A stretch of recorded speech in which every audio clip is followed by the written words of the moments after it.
Hello everyone, I'm Lynn Prowse-Bishop and this is the Virtual Business Show. Today I want to ask, how do you value employees?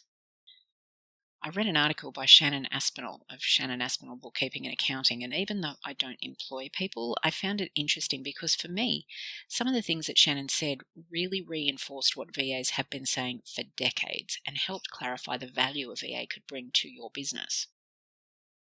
In her article, Sharon says that there are 4 reasons why a business employs people. They can't carry the load themselves, they lack the skill or expertise in a particular area, to pass on their skills or knowledge, including succession planning, and to make more money. All 4 are also reasons why businesses partner with a VA. Her article focused on the last category, particularly the making more money, and primarily in service-based industries, and gives a great example of the real cost of employees. I do mention the real cost of employees in another podcast, and I'll share the link. So bear with me as I share the article with you. Gloria is a sole trader whose profit and loss at the end of the financial year looks like income of $80,000, which is 800 chargeable hours at $100 an hour. And to earn that income, Gloria actually worked more like 1,000 hours because some time isn't chargeable, which makes her productivity about 80%. She has expenses of $20,500, and that makes her profit for the year $59,500.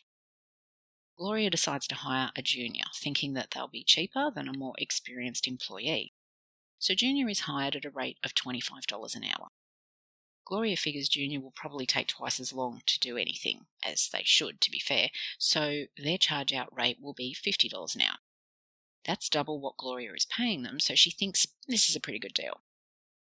Gloria expects junior to have a productivity of about 70% and that they'll work 20 hours a week. That means that Gloria is expecting junior to add $700 a week to her income. So $50 an hour times 20 hours times the 70% productivity. Now that sounds great, but now we have to look at the fact that during the year, junior is entitled to 4 weeks annual leave, 10 days personal leave, and there are about 10 public holidays. So that means that an employee may only really work for about 44 weeks of the year. Now, of course, this depends on the country that you're in, so these examples are Australian-based, obviously. So this means that over a year, we can expect junior to add about $30,800 to the income. This might sound great, but Shannon points out that you also have to think about who's going to supervise and train junior, and how long this might take. So it could be suggested that Gloria will go from about 80% productivity to, at best, 60% in the next year, and will spend most of the year thinking it would be quicker to do it myself. How many of us have thought the exact same thing? So this means Gloria will probably charge out $60,000 as opposed to the $80,000 before. Junior will charge out $30,800, making her total income $90,800. So that's a mere $10,800 more than before. Okay, this is still a step up, but there are additional expenses that need to be considered, such as superannuation and on-costs. So in our example, we've got wages being $26,000, leave loading, if it's applicable, comes in at about $665, superannuation, currently running in Australia at just under 10%, is about $2,500, and then there's work cover premiums, which, at a guess, $400.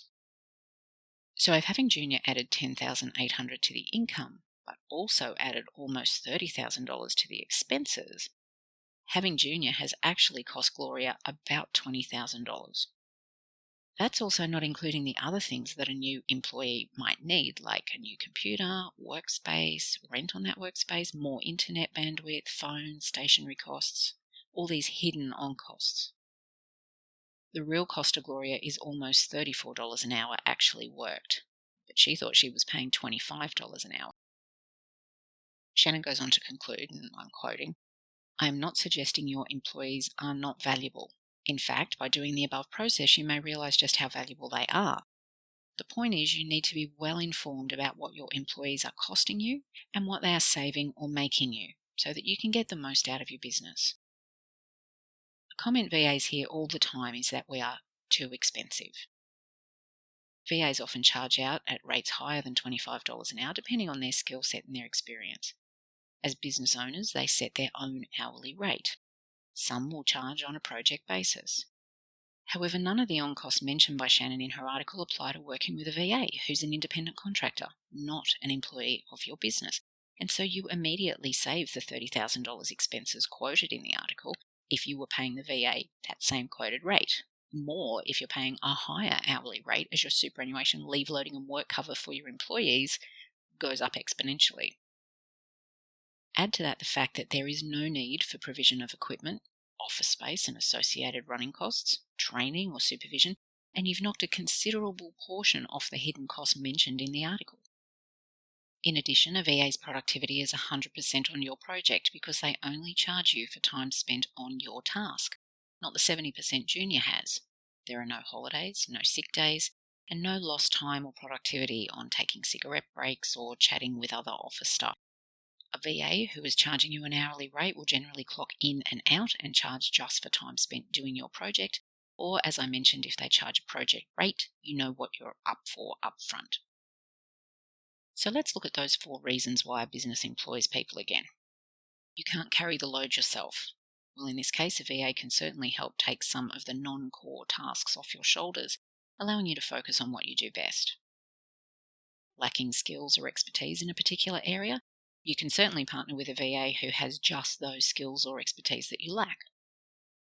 To pass on your skills or knowledge, including succession planning, well, this would fall under the VA taking some of those non-core tasks off you so that you can focus on passing on those skills to existing staff. And to make more money. As the example given shows, this doesn't always work out, and whilst there are certain tasks only in-house employees can perform, it's well worth your time to consider the savings afforded by partnering with a virtual assistant. I'm Prowse-Bishop. Thanks so much for listening.